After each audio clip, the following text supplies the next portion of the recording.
Assalamualaikum warahmatullahi wabarakatuh. Alhamdulillahilladzi an'amna binikmatil imani wal islam wa sholatu wassalamu ala sayyidina Muhammadin wa ala alihi wa sahbihi ajmain. Asyhadu an la ilaha illallah wa asyhadu anna Muhammadan abduhu wa rasuluh wa khalilu asyrafal khalqi alal itlaq ila yaumit talaq. Rabbi shrah li sadri wa yassir li amri wahlul 'uqdatam min lisani yafqahu qawli. Yang terhormat Bapak Agus Bastian selaku Bapak Bupati Purworejo, yang terhormat para tokoh masyarakat, dan yang saya hormati dan juga saya sayangi teman-teman generasi milenial yang berbahagia. Puji syukur kita aturkan kepada Allah SWT yang telah melimpahkan rahmat dan hidayahnya sehingga pada siang hari ini kita masih diberikan umur yang panjang untuk bermuajahah di acara Tabligh Akbar tahun 2021. Salawat serta salam semoga selalu tercurah limpahkan kepada Nabi Agung Muhammad SAW yang kita nantikan syafaatnya di yaumul kiamah nanti. Kemudian saya ucapkan terima kasih banyak kepada para panitia yang telah memberikan waktu kepada saya sehingga saya bisa berbicara di sekarang ini. Pada kesempatan kali ini saya akan memberikan fatwa mengenai keutamaan membaca basmalah. Apakah saudara sekalian mengetahui apa itu basmalah? Ya, benar. Basmalah adalah Bismillahirrahmanirrahim. Dari sahabat Atha, sahabat Jabir bin Abdillah, beliau berkata, ketika bacaan basmalah dilantunkan, mendung berlari ke arah timur, angin mendadak berhenti, air laut menenang, dan setan-setan dilempari bebatuan dari arah langit. Kemudian Allah SWT juga berfirman, barang siapa yang menyebut nama-nama Allah SWT, maka Allah akan menyembuhkan orang tersebut dari berbagai penyakit.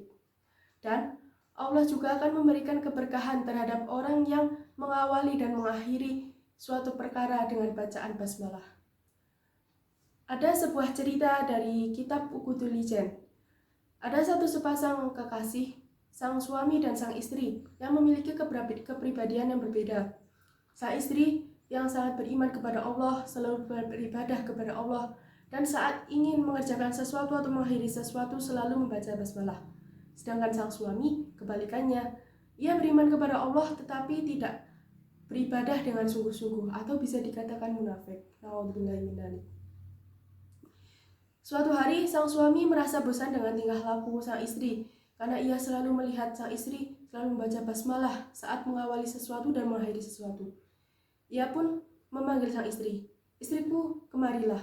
Aku akan memberikan sekantong emas ini untukmu, lalu simpanlah baik-baik." Sang istri yang mendapat hadiah tersebut sangat senang. Ia langsung menerimanya dan bergegas untuk menyimpannya di tempat yang aman. Di sisi lain, sang suami ternyata mengikuti langkah istrinya. Ia ingin tahu di mana istrinya menyimpan sekantong emas tersebut. Alhasil, sang suami mengetahui bahwa sekantong emas tersebut disimpan di lemari milik istrinya. Keesokannya, sang suami pun mengendap-endap ke lemari istrinya tersebut. Ia mengambil sekantong emas tersebut dan menjatuhkannya ke dalam sumur yang sangat dalam. Lalu ia menghampiri istrinya, "Istriku, kemarilah. Aku mempunyai setengah gram emas lagi. Aku ingin memberikannya kepadamu dan menyimpannya di dalam kantong emas yang kemarin aku kasih ke kamu." Lalu istrinya bergegas menuju ke lemarinya. Sebelum membuka pintunya, ia berkata, "Bismillahirrahmanirrahim." Seketika Allah SWT memerintahkan malaikat Jibril untuk mengambil sekantong emas tersebut yang ada di dalam sumur. Dengan cepat kilat, malaikat Jibril mengambilnya dan meletakkannya di lemari tersebut. Setelah membuka lemari tersebut, sang istri sangat senang karena kantong emas tersebut masih ada di dalamnya dan masih utuh. Ia pun membawakannya ke sesuaminya. Suaminya sangat kaget dan ia pun menangis. Ia menyesal dengan apa yang dilakukannya. Ia tidak percaya kepada istrinya. Ia sangat kagum kepada istrinya. Ia pun bertaubat kepada Allah. Dan semenjak saat itu, ia menjadi sering beribadah, rajin sholat, rajin mengaji.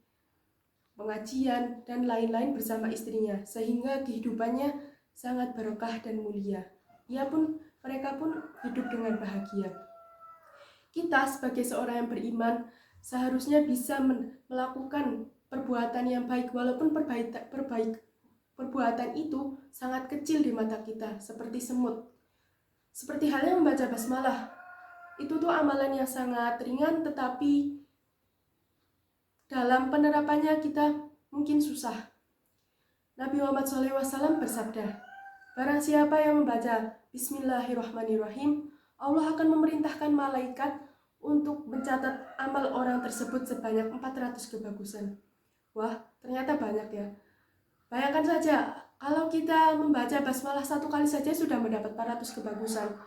Apalagi kalau kita membaca 3 kali, 10 kali, berapa puluh kali, kita pastinya akan mendapat ribu-ribu dan juta-juta kebagusan. Maka dari itu, kita harus bisa menerapkannya agar hidup dalam keberkahan. Nabi Muhammad SAW juga bersabda, barang siapa yang membaca Bismillahirrahmanirrahim, Allah akan mengampuni dosa-dosanya, terutama dosa-dosa kecil. Walaupun dosa kecil itu seberat semut, Allah akan memaafkannya tanpa tertinggal. Ada amalan lain yang disabdakan oleh Nabi Muhammad SAW. Barang siapa yang membaca Bismillahirrahmanirrahim, barang siapa yang menulis Bismillahirrahmanirrahim dan membaguskannya karena dengan niat memuliakan Allah Subhanahu wa Ta'ala, maka Allah akan mengampuni dosa yang telah diperbuat dan dosa yang akan diperbuat selama hidupnya. Maka dari itu, walaupun menulis bacaan basmalah sangat mudah dan gampang, tapi kita jangan semena-mena, jangan seenaknya saja menulis bacaan basmalah. Kita harus menulisnya dengan jelas agar kita mendapat pahala. Atau kita bisa menggunakan cara lain seperti yang telah dilakukan oleh Syekh Bisir. Saat ia melihat bacaan basmalah, ia pun membeli wangian dengan uang dirham, mata uang Arab. Ia pun membeli wangian dan memberikannya kepada kertas tersebut. Ia sangat memuliakan kertas yang bertuliskan bacaan basmalah tersebut.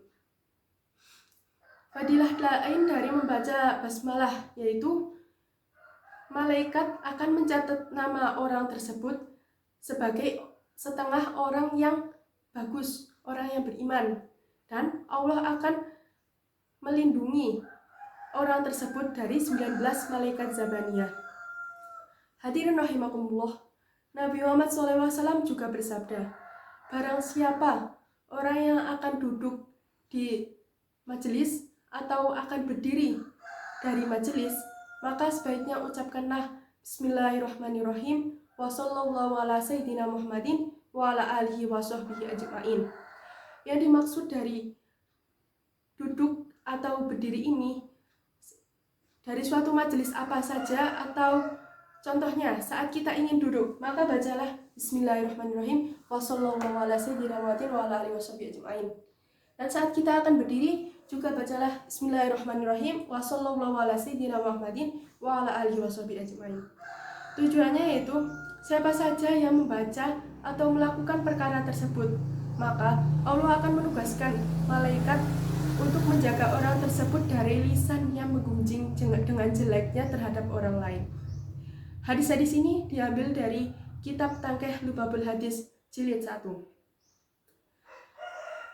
Setelah itu kalau kita tahu menyebut nama Allah yang bersifat Ar-Rahman itu sangat dianjurkan. Maka dari itu kita sebaiknya harus bisa menjunjung tinggi atau membiasakan diri membaca basmalah saat mengawali perkara atau mengakhiri perkara. Contohnya saat ingin makan atau minum, saat ingin memakai pakaian, saat ingin keluar dari rumah, saat ingin menaiki kendaraan, dan masih banyak lagi. Oleh karena itu, kita sebagai orang yang beriman harusnya bersyukur kepada Allah SWT karena kita telah tinggal di lingkungan yang penuh dengan keagamaan. Seperti halnya syair yang telah diciptakan oleh Al-Mahfurlah Ki Haji Abdul Haq Watu Congol yang berbunyi, ngaji iku dalane bejo ngamal iku dalane mulya, bisa ngamalan bisa ngreksa, insyaallah munggah swarga. Bisa ngamalan bisa ngreksa, insyaallah munggah swarga. Monggo hadirin semuanya. Ya Rasulullah, salamun alaik ya rafi'a syani wa daraji, al-fataya jirotal alami ya wailal judi wal karomi, al-fataya jirotal alami ya wailal judi wal karomi. Demikian yang dapat saya sampaikan. Semoga uraian fatwa tadi dapat membuat diri kita sadar bahwa membaca basmalah saat memulai perkara atau mengakhiri perkara kehidupan kita akan menjadi berkah dan lebih mulia. Cukup sekian dari saya. Apabila ada kesalahan dan kekurangan, maka saya mohon maaf yang sebesar-besarnya. Karena manusia itu tidak luput dari kesalahan. Kesempurnaan hanya milik Allah Subhanahu wa Ta'ala semata. Undur maqala wala tandur illa mangqala, wallahu muwafiq ila aqwamit thoriq. Assalamualaikum warahmatullahi wabarakatuh.